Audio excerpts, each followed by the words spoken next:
Are those the cops? Better not be. I got warrants and shit. No, don't sweat it, Roach. It's just probably the, most requested album I've had to date.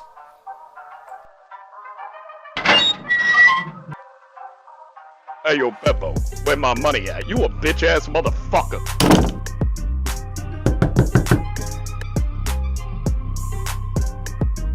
Do the Caretaker. Do that 6-hour album. Do that one. Yeah. Fuck! Shouts out to Professor Meme, Brian Fitzgerald, Sir Santiago, and that Discord homie tuberculosis medication for suggesting an apparently very unique album. Yo.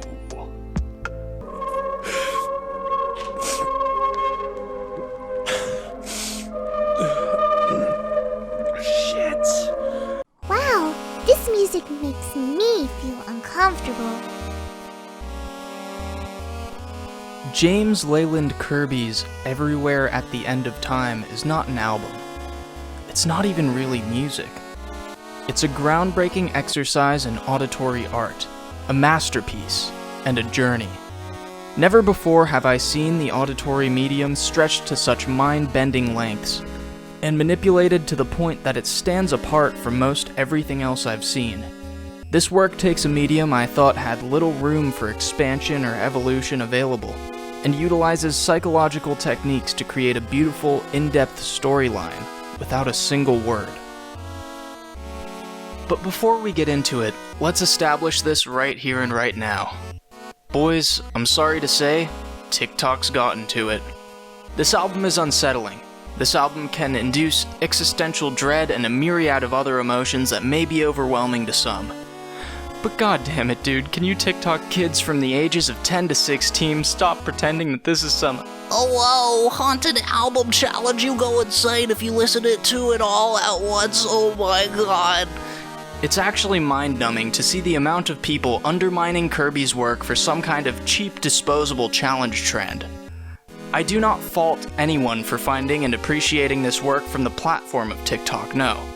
But if you honestly believe that this piece is owwowoo spooky haunted, or if you perpetuate that stereotype in any way, you're gullible as shit. And you didn't look into it any further than whatever little clip you saw on TikTok.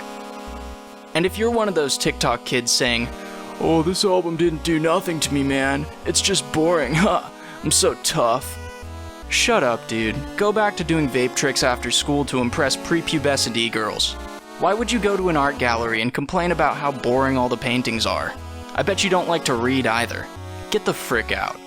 This project is about the deterioration of the mind through the various stages of dementia, and the 6.5-hour timestamp is necessary for the techniques it uses to make you empathize with the afflicted.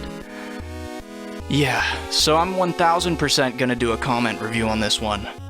Because wow.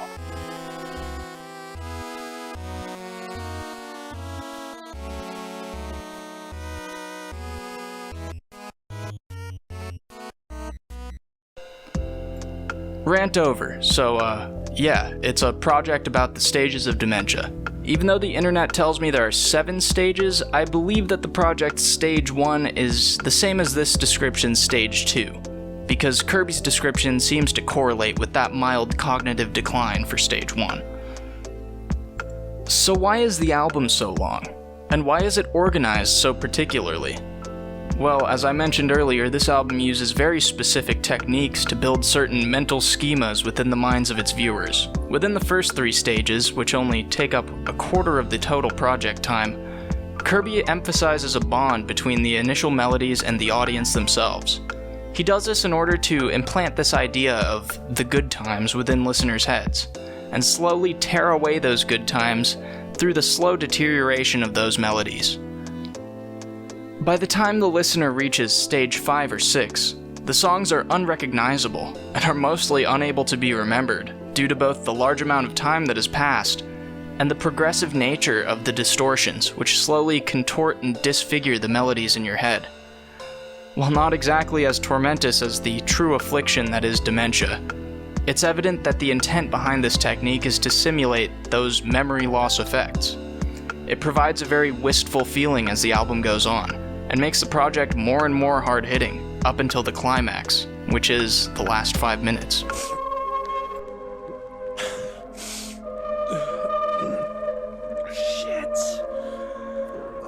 God.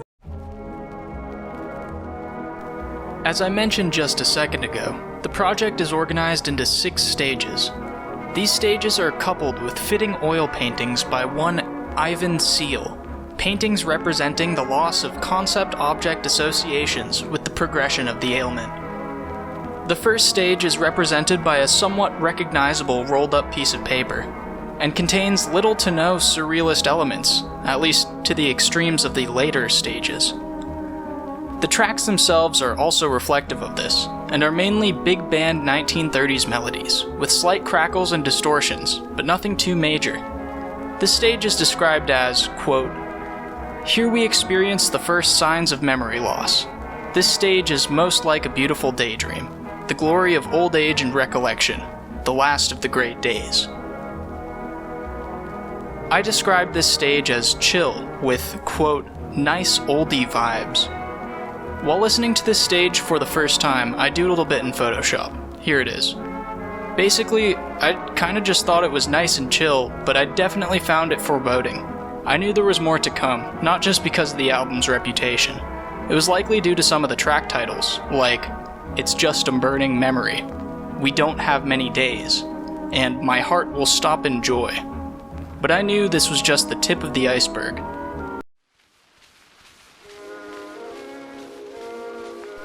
The second stage is presented with a visual of a distorted, yet somewhat recognizable flower pot.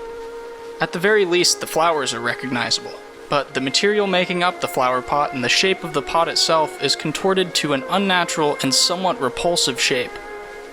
This is where the distortion starts kicking in a bit, and the songs seem to be passing through some sort of fog.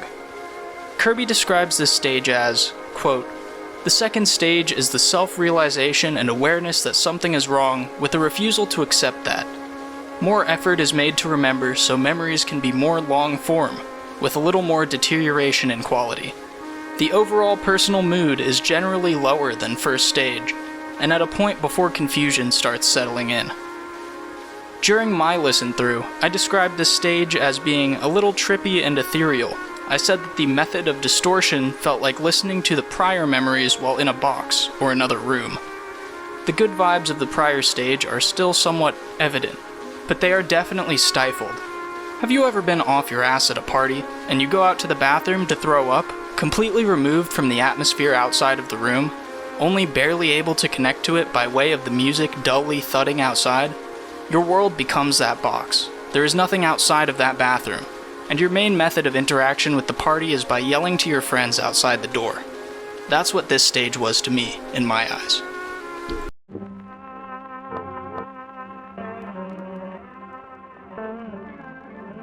The third stage is where it begins to take a turn. It is represented by a completely unrecognizable abstract piece. The atmosphere begins to take a more sinister turn, and you begin to feel unsettled. The songs are still recognizable for the most part, but the distortions are heavy, and the songs begin cutting out and being overtaken by this intense droning noise. The description for this stage reads as follows. "Here we are, presented with some of the last coherent memories before confusion fully rolls in, and the gray mists form and fade away. Finest moments have been remembered. The musical flow in places is more confused and tangled. As we progress, some singular memories become more disturbed, isolated, broken, and distant. These are the last embers of awareness before we enter the post-awareness stages." Up until around halfway through this stage, I had just been listening in the dark around midnight-ish. However, as the song seemed more and more sinister and further away, and the album art became something alien to me, I began to feel a bit of a fight-or-flight response. I turned the lights back on, but only for a little bit. I'm not a pussy, I swear. I turned them back off. For real, I'm not... I may be a special case, seeing as I am a retarded music guy, but the longer I stared at the artwork, the more I could make out shapes, faces, animals, people, etc. It felt like something dark was overtaking my view, and a break in the distortion during Libet's delay. A single clear piano chord struck at a heartstring, and I found myself feeling wistful in a way. This stage is what began to show me how this album was going to work in terms of psychological technique, building a bond with the first two stages, and slowly breaking it through the rest.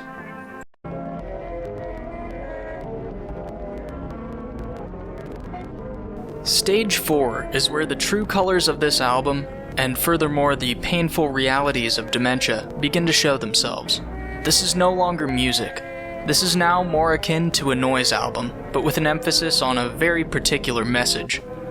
The stage artwork seems to be that of a woman turned away from the audience, painted in a blue and sorrowful fashion, which I interpreted as a familiar visitor that the patient no longer recognizes due to their condition.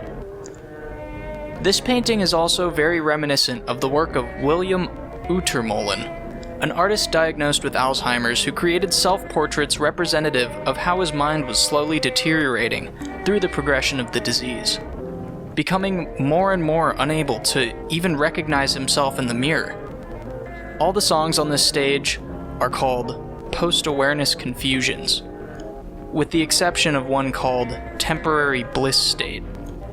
Kirby describes this one as, quote, where serenity and the ability to recall single memories gives way to confusions and horror. It's the beginning of an eventual process where all memories begin to become more and more fluid through entanglements, repetition, and rupture.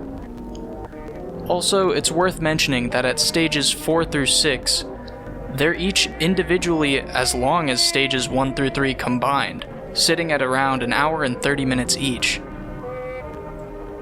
In my own experience, I found the jump from stage 3 to stage 4 to be jarring. I was startled at how quickly I was thrust into this new and harsh environment. I had shivers at multiple points, and I even found myself to be missing stage 3, the stage which initially creeped me out. I found it harder and harder myself to actually recall the original melodies of stage 1, which I knew were present within the noise, but only in jumbled and sparingly interlaid intervals. This stage reminded me of the unsettling nature of the Geiges theme from Earthbound when I was a kid. It felt like the concrete nature of the first few stages was beginning to dissolve away, and my mind was venturing further into a place of fear and confusion. However, I did find solace towards the end in the track titled Temporary Bliss State, a nice respite, reminiscent of having a mental illness, hitting a low point in life, and getting into a nice state of mania, delusions of grandeur and all.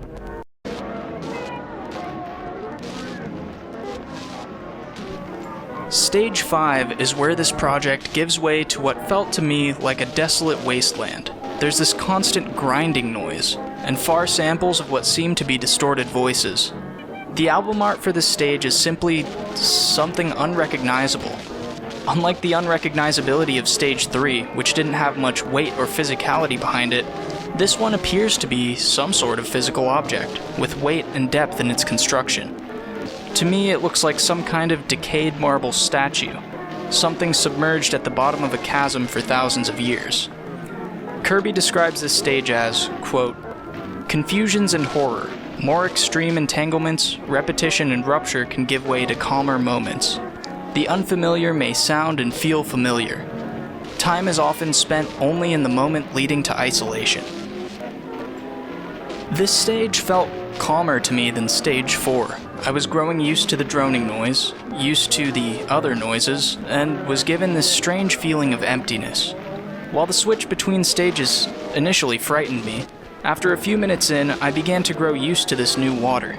I found myself entirely unable to recall the melodies of the original songs, and when the piano played little bits, little chords, I couldn't even force myself to break the immersion and hum the tunes to myself. In fact, the sound design made me feel almost empty-headed, as though my mind was unable to think clearly with this noise being pumped into it. This, of course, was intentional, and a part of the psychological technique that Kirby used. And I can say, at least in my case, it was absolutely effective.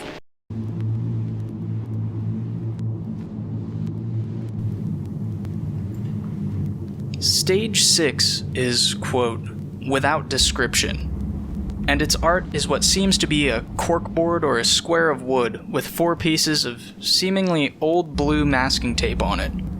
The jarring transition from surrealist abstract art to something so plain, so ordinary, is somehow more unsettling than devolving into further abstraction. If you go and look into the medical stages of the ailment and correlate this with the final stage, you can see what a description of this stage might look like. Here's a quote from Alzheimer's.net. Stage 7 is the final stage of Alzheimer's. Because the disease is a terminal illness, people in stage 7 are nearing death. In stage 7 of the disease, people lose the ability to communicate or respond to their environment.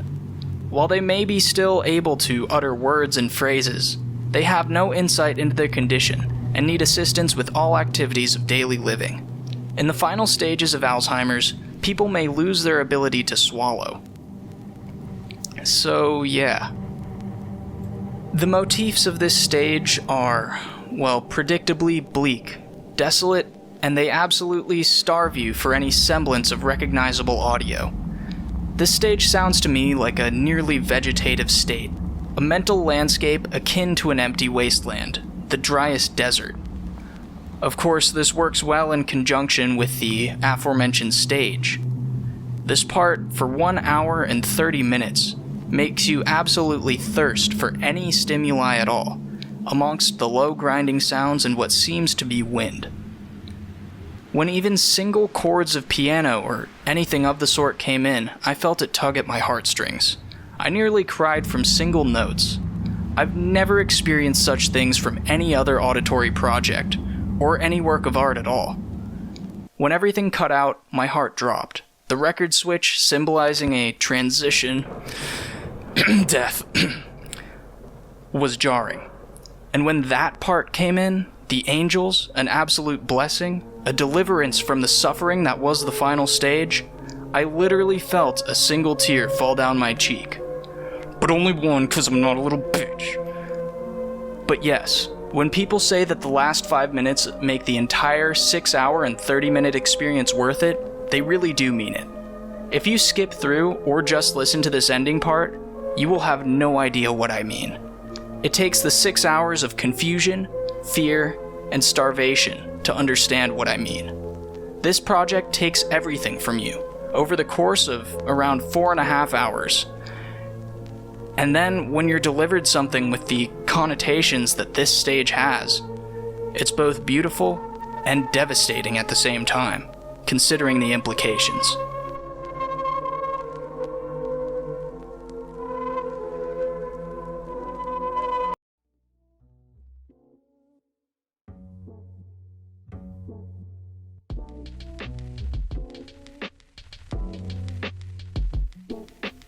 So yeah, this project is one of the most beautiful artworks the internet has introduced me to, and that's saying something.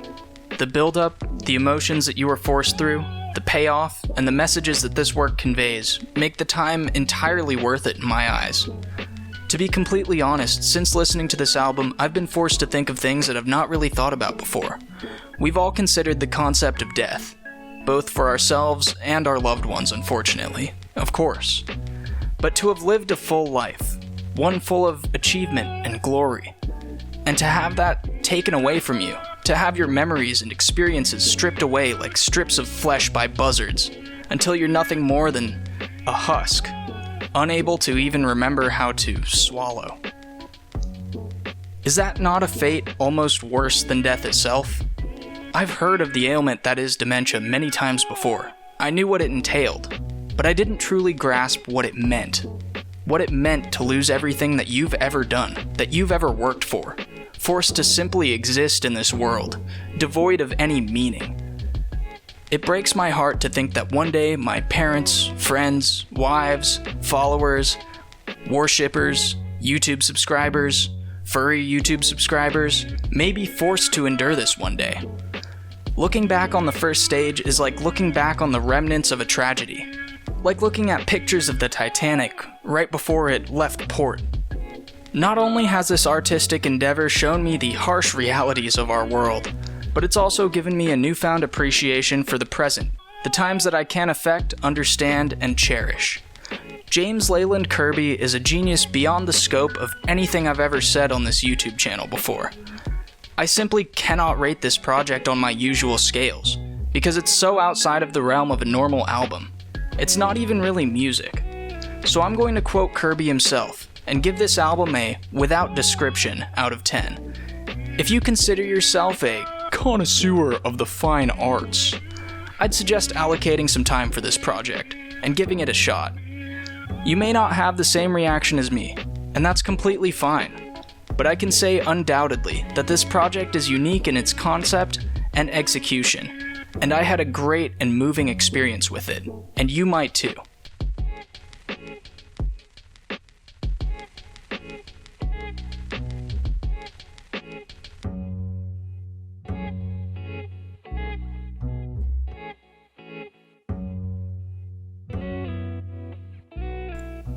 Thanks for listening to a pretentious breakcore retard rant for 7 pages worth of script, and thanks for watching up until this point. Again, thanks to all the people who suggested this in the comments. Follow all my social media, light some incense at the Triple Beppo altar in your room, and as always, Subscribe to make me feel better about my regrets.